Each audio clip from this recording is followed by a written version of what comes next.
Joining me now, Joe Angelini. Joseph, thank you for joining the Hustle Russell Experience. How are you, sir? I'm well. I'm well. Thank you for having me today. I appreciate it. Joe, can't thank you enough for being here. You know that I respect you as a longtime hustler, longtime visionary, longtime type entrepreneur. I think entrepreneurialism is in your blood. Is that fair to say, Joe? I think in all of our bloods as entrepreneurs, there's a little bit of something. Maybe it's the type O, the type A. It's some sort of a type that allows us to keep our momentum and our juices flowing, especially at times like this. Joe, let's dive right into that right there. How do you think about entrepreneurialism? Is it something that is in individual people? Are there superheroes, or are there specific people like that you can just wake up and decide, I am going to be an entrepreneur? How does that work for you? To be honest, I think it's in everybody. For me, I had to kind of really take a look at myself and look at my career and take a big step, um, in order to take that and make that decision. Whereas I think actually this is a really excellent opportunity for people to not have to check their ego and really take that jump to entrepreneurship now, because you really and truly do have nothing to lose. And in some cases, you've already lost it. So I think it's in everybody. I think taking that first initial jump is the most challenging part. So I think if there's any light that this time does bring, it's an excellent opportunity for people to just deflect their egos, because it's nothing really to lose at this point. Great point. Great point, Joe. I want to follow up on that right away. I don't want to let any oxygen into this moment. I want to follow up on that quickly. Do you think now is a moment for us to say, for people who are facing down hopelessness, for people who are maybe losing when they thought they would be winning, to say, screw it all, dive in on entrepreneurialism? In short, Joe, is this a call to hustle? Well, I think it's an opportunity to hustle. That's for sure. I think what was deemed successful before, that landscape has really changed. So, for me, it's what I thought was going to be successful in this year of an entrepreneurship is certainly not there. And if I look to those numbers and those revenue generation, I will have a completely unsuccessful 2020. So I think the time is really to look at now is where can you be successful in the future? Is there an opportunity for you to be successful in the future? And you have plenty of time to test the waters, whether that's speaking with people, educating yourself, creating content for yourself, and putting it out there for the world and seeing an Great. opportunity out there. Great answer. Very exciting. A lot of pearls in that answer. Before we dive into any of those pearls, I just want to ask you very quickly, how long can you hold your breath? Well, I mean, for me, it's a survival that I'm trying to hold my breath for the entirety of 2020. When I first planned my business, I had some exit strategies. So for me, I'm in the hospitality world, which is one of the hardest hit, if not the hardest hit industries throughout this crisis. And when I first started this business, I said, okay, well, if I fail, I can always go back on property to hotels, which, as you know, a lot of hotels are closed or they're very short staffed or don't have revenue. I thought if that doesn't work, worst case scenario, I could just go bartend or work at a restaurant. As we know, that opportunity doesn't exist. Even the old, I'll go dig a hole for a construction company doesn't exist. All these projects are halted. So all of my exit strategies have absolutely diminished. So I'm looking at the rest of the year, and while I'd like to think there is some opportunity, I'm basically punting the longest punt ever for 2020. I'm in full survival mode. What does that look like? That looks like actually writing down the expenses of what it costs for you to own and operate your business, as well as your own life for the rest of the year. Something that normally we would make an excuse as entrepreneurs is not to take that opportunity to do it. But it's facing those harsh realities that allow you to take small steps to be nimble, find little wins, and allow yourself to survive for 2020. So I'm holding my breath and waiting for 2021, because in my eyes, in order to survive, I need to think worst case scenario for 2020. Wow, that is amazing. That is an electric answer. I think people are going to feel the depth of that answer. I'm certainly feeling it just sitting here. Let me pivot real quick from the figurative, how long can you hold your breath, to the literal, Joe, how many seconds can you actually hold your breath? Well, believe it or not, I've been practicing a lot outside of tech, taking my own temperature. I pretty much once every few hours just held my breath to make sure it was longer than 10 seconds to keep my anxiety down that I don't actually have the coronavirus living in the dense population of New How York. about in the pool? Like if you're in a pool and you're under the water in a pool, literally how long in a pool do you think? Do you think you compete? Are you like top 5%, top 1%? Where are you in the range of holding your breath? I think I've never had a great pool breath. I was always better out running on the track. But I'd Yeah. say in a competition, I can do it for at least 60 seconds. 60 seconds, that's crazy. Okay, Joe, hustle score skyrocketing right now. Hustle score skyrocketing. Real quick, I want to pivot to real time o'clock with you. Okay, real time o'clock. Have you ever shown up at a guy's office and asked him to step outside? Oh my God, it's been quite some time. No, I stopped fighting a long time ago. I found that to be a foolish practice. Got it. Got it. Foolish potentially. Hustle score dropping a little bit, but we're still high. We're still high after the 60-second thing. All right. So I want to step back, go after some of those pearls that you scattered for us on the feed of this webinar when you said that this is a time to use the survival instinct and convert that survival instinct into hustle time mode, sweat equity, kind of burning on all cylinders. Can you tell us a little bit, give us some brass tacks of that, Joe? Give us some ways for people who maybe have been waking up at 8, 8:30, 8:45 for years to start kicking it into a bigger kind of rush, kicking into a higher gear, learning how to kind of roll with the punches, spend money to make money, got to risk it for the biscuit, that kind of thing. Well, I mean, I guess from your day to day, people who are especially entrepreneurs, they want to schedule a day and make sure that they feel good about that schedule. And I think while that's important, I think you need to keep a schedule, but don't try to fill it. There's just no way you can fill your schedule. There's not enough business going on. There's not enough money going on to try to fill it. So, my personal practice is to just try to look at what my ideal schedule would look like and work to that parameter. Try to find little wins. And the hustler in me is starving to hustle. And it's hard because I can't go out there and hustle clients for business. There's no business to be had. People are losing their lives. People are getting sick.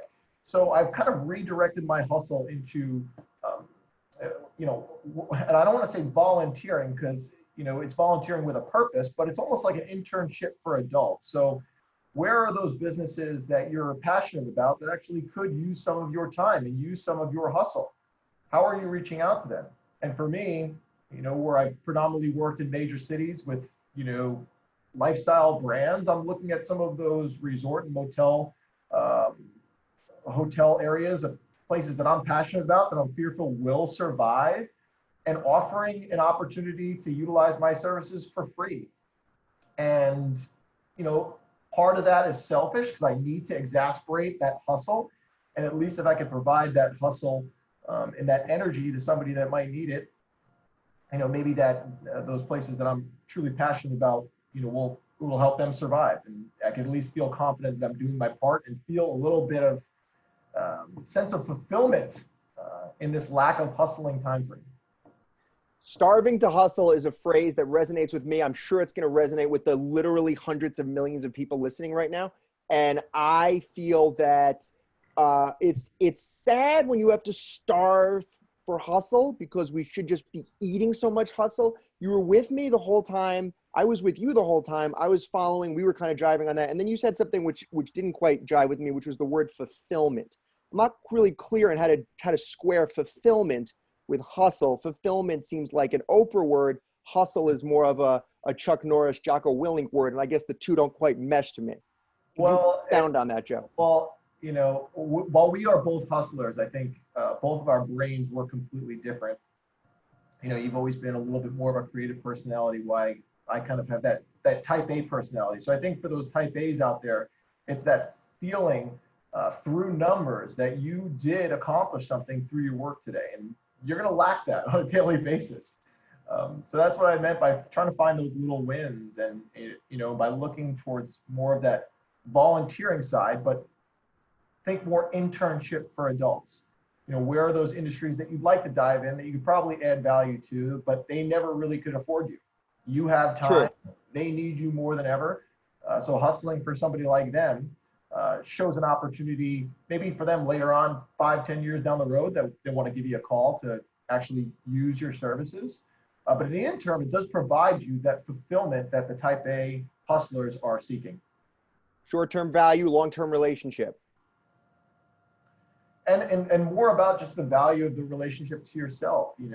Everybody's looking for an opportunity to help, and some people want to help the elderly, some people want to deliver food, some people want to get, personal protection equipment out there to nurses and doctors. And if you're an entrepreneur that's out there that has seen success and can maybe help your mom and pop shop, a friend of yours who has a business, who has a liquor store that isn't taking advantage of the digital world out there, and you can lend yourself some time without that normal anxiety of, oh, I can't call Mr. and Mrs. Smith today because I'm really busy and I have meetings and I have drinks. You don't have those issues right now. So yes, except if you are still hustling 22 to 23 hours a day like I am, then unfortunately you do not have time to be putting in that kind of extra. I think the word you used was help when you said it. My stomach did a complete turn on the inside. I vomited a little bit, but I understand other people feel differently about the whole help angle. Some of us, though, 22 to 23 hours a day, that's a lot of hustle. I don't know if you can feel me on that. for sure, but I also think, there's nothing wrong with exasperating or releasing that hustle with other activities that don't Fair necessarily. enough. Fair enough. Have you thought of this, though? If you want to be real mean, you got to eat protein. I mean, Joe, you can't eat Tex-Mex if you want those strong pecs.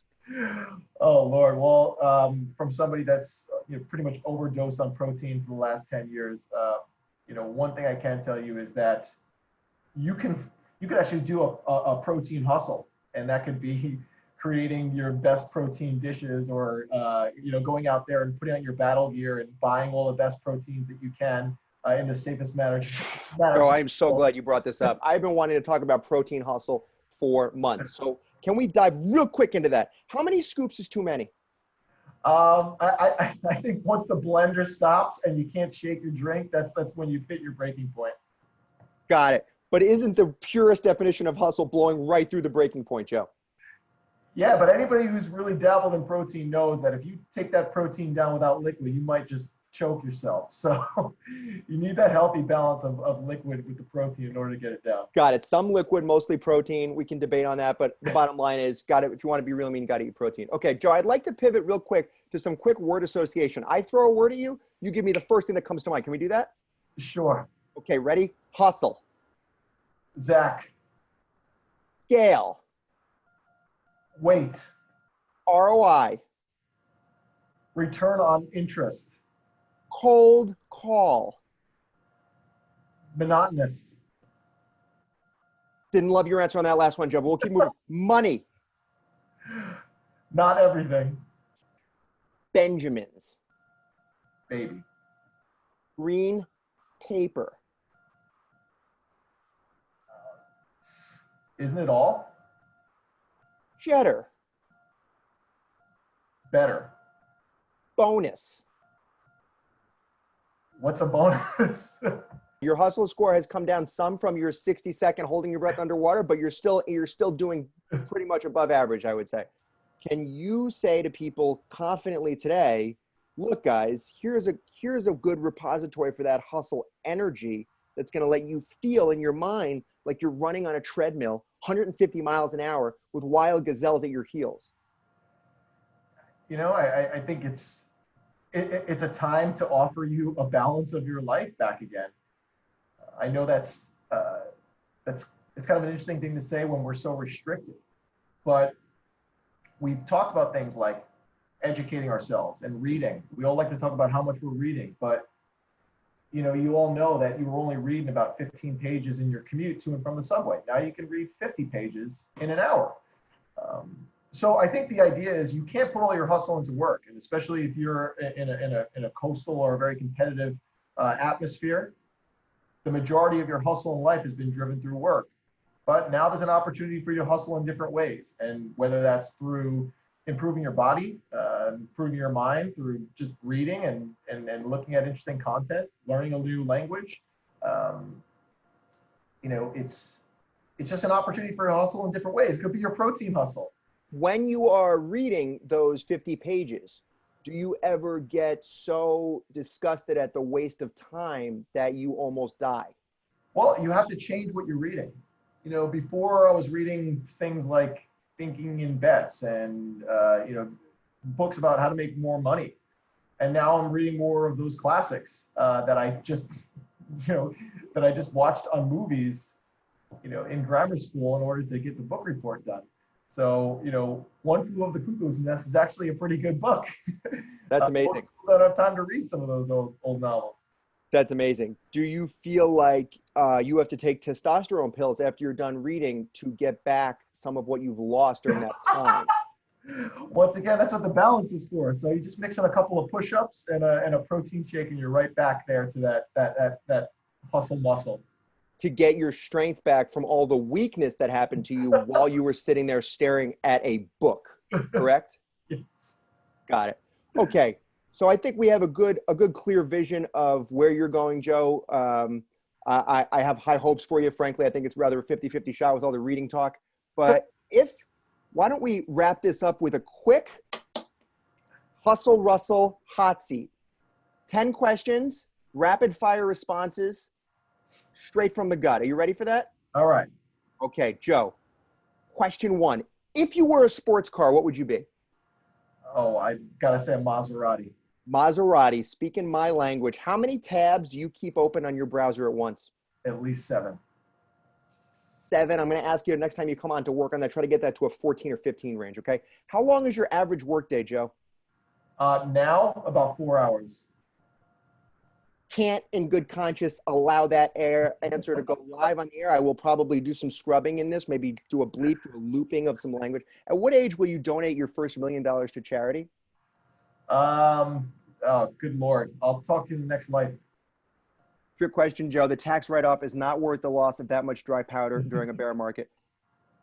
Do you believe in work-life balance, or that life hangs in the balance of your work?